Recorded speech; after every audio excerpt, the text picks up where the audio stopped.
So you finally figured out your human design. Now what? It should look something like this. And now you may be a lot more confused than you were before because all you see is a bunch of shapes, colors, numbers, and lines, and it just looks like a blob of mess and confusion. But don't worry, I'm here to help. I'm Sable Danielle. I'm a human design coach and sound healer, and I'm here to help you understand exactly what all of these shapes, colors, numbers, and components mean in regards to human design and why it's so crucial for your self-discovery journey. But before we go any further, to find out your human design, if you haven't done so already, you need these three things. You need to know your exact birth time, your exact birth date, and your exact birth location. Without those three elements, we won't be able to pull your human design. So hopefully you can ask someone or find that information somewhere. If you're ready to elevate your self-discovery journey, strengthen your relationships, understand your emotions, and understand how to master making aligned decisions, click the link in the description box to schedule your consultation with me or to order your personal energy report. All right, so let's dive into this human design body graph and exactly what it means. So human design, if you don't know already, is a great tool for self-discovery. It helps you understand your purpose, what energy you exude, how to make aligned decisions, why you attract what you attract. It can benefit your relationships within yourself, number one, and all of your family, your loved ones, your friends. There are 5 different types of energy auras, and they are generator. You're the worker bee who inspires aligned work. We have the manifester, who's the lone wolf, who has lone wolf tendencies, but you also inspire creative new ideas. We have the manifesting generator, which is the energetic, multitasking person who creates shortcuts for the community and humanity. We have the projector, which is me, the wise yet potentially needy guide who is meant to share their wisdom to inspire and plant seeds of growth. And then we have a reflector, our reflectors, which are the adaptable ones who soak in their environment in order to test and sample what's best for them and the community, depending on all the elements of your chart. But when you look at your body graph, the energy type that it says, you may see generator, you may see reflector, projector, manifesting generator, manifester.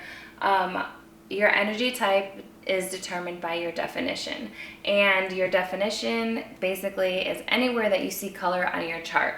So definition is the natural aura that you're born with. It's the aura that you exude, the energy that you give off. It's your natural born talents. You may not necessarily recognize them within yourself because they come natural to you, so it's like easy peasy, but people outside of yourself recognize those things within you and oftentimes are really inspired and think they're really great.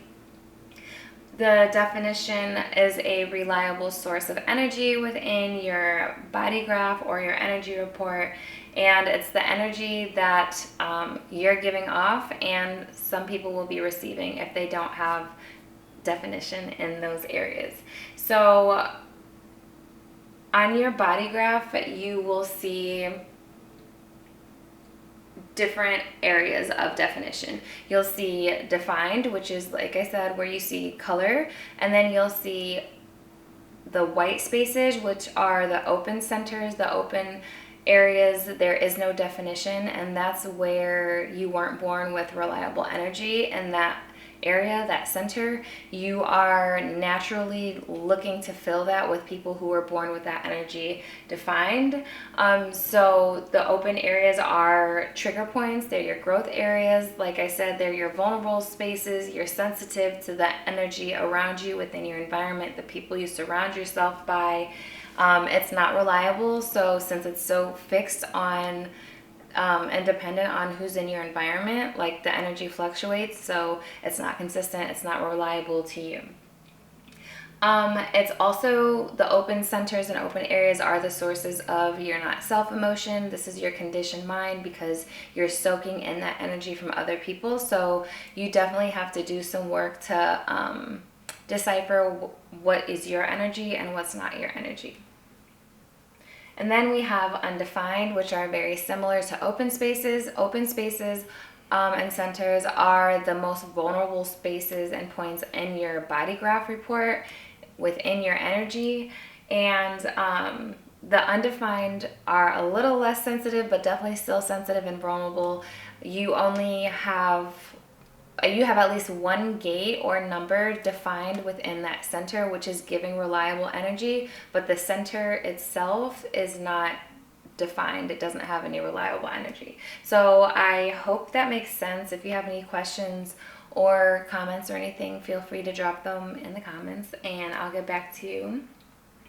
And then, so the next element are the shapes. What are all of these shapes and what do they mean? And so those shapes are called centers, and centers are basically the chakras of human design with a couple of extra ones. They are energy hubs. That is where you get, they're energy hubs that have a specific purpose and function and role, and each one is different. And so starting from the top, we have the head center, and this is where you have pressure to think. Then you have your ajna center, which filters and analyzes the thoughts that you are pressured to think from your head center. And then we have the throat center, which is for expression and manifestation. Then we have the identity center, or the G center, which is for your purpose and self-identity and your direction in life. And then we have the will center, which is also known as the ego center or the heart center. And that controls your self-worth, your confidence, materialistic values, and ego, things that revolve around the ego.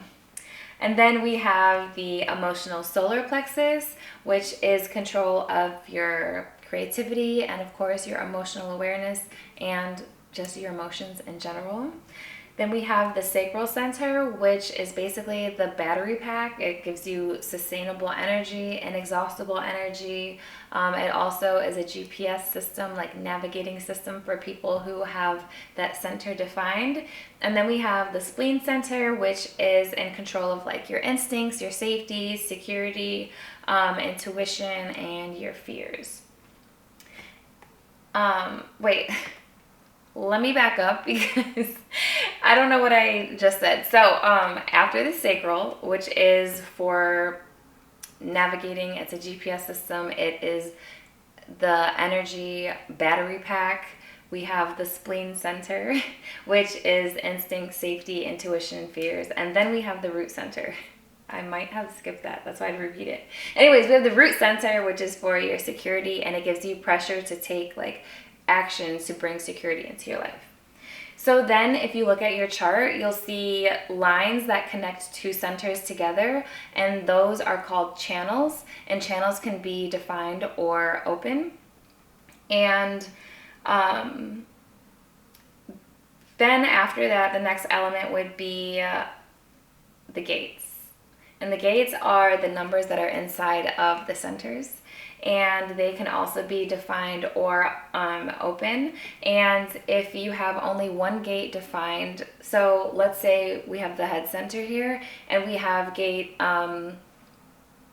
have one of the gates, let's say gate 61 defined, but the gate underneath it in the ajna center, directly underneath it, is not defined, then the top portion coming from gate 61 from the head center is called a hanging gate, and that means that it's looking for the energy to come from the gate underneath it that's opposite.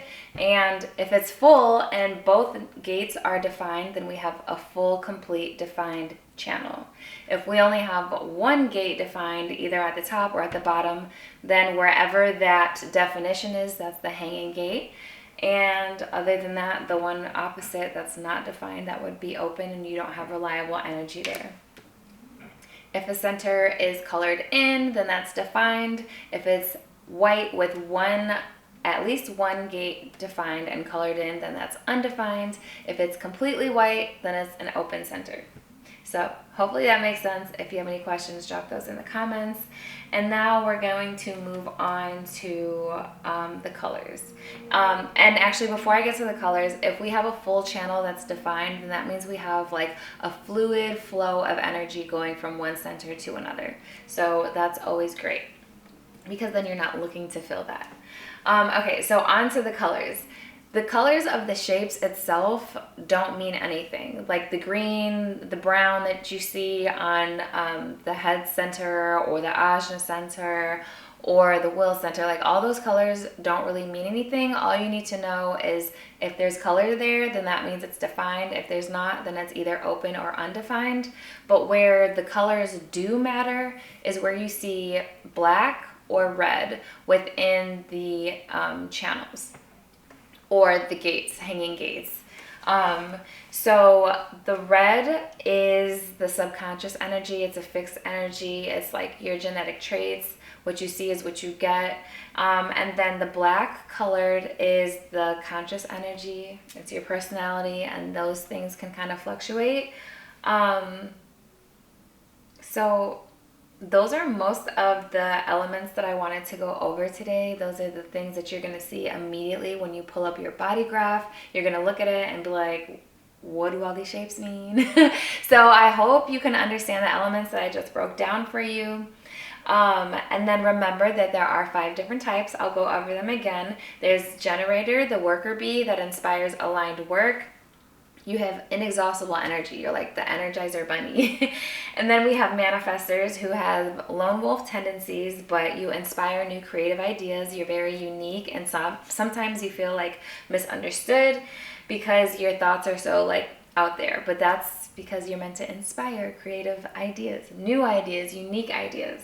And then we have a manifesting generator, which is a combination of the generators and manifestors. However, you primarily have a foundation of generator with manifesting abilities, hence the name manifesting generator. And you're energetic, you're a multitasker, you create shortcuts. You may seem a little impulsive to people, but that's okay. That's how you're designed. You are meant to work on a lot of things. That's how you utilize your energy. That's how you stay in alignment. That's how you maximize your ideas and thoughts and your energy. Then we have the projector, like I said, me, and we are the wise yet potentially needy guides who just can't wait to share our wisdom because we want everybody to grow and benefit from it. But we are here to inspire and plant seeds of growth and help you out on your self-discovery journey. That's why you're here watching my video for human design. And then we have reflectors. You guys are the adaptable ones who soak in your environment very deeply. You're very sensitive. You test and sample the environments and energies around you to determine what's best for you and your environments. You can immediately know that you're a reflector if you have no centers defined in your chart. Like, you're super vulnerable to the energies around you. So keep that in mind. Which energy are you? What resonates with you? What do you feel like you fit in with? When I named and went over the 5 different energy types, drop yours below. I'm a projector. Sis is also a projector. Kanye West is a projector. I got some videos up. Ice Spice is a manifesting generator. Doja Cat is a generator, I believe. Cat Williams is a generator. I have videos going over their human design to help it be like a little more relatable, so check those out. If you're ready to elevate your self-discovery journey and make more aligned decisions, elevate your relationships with yourself, your loved ones, go to sabledanielle.com to order your personal energy report or book a consultation with me, and we can dive all in. So thank you for being here. I'll catch y'all in the next video. Peace and love.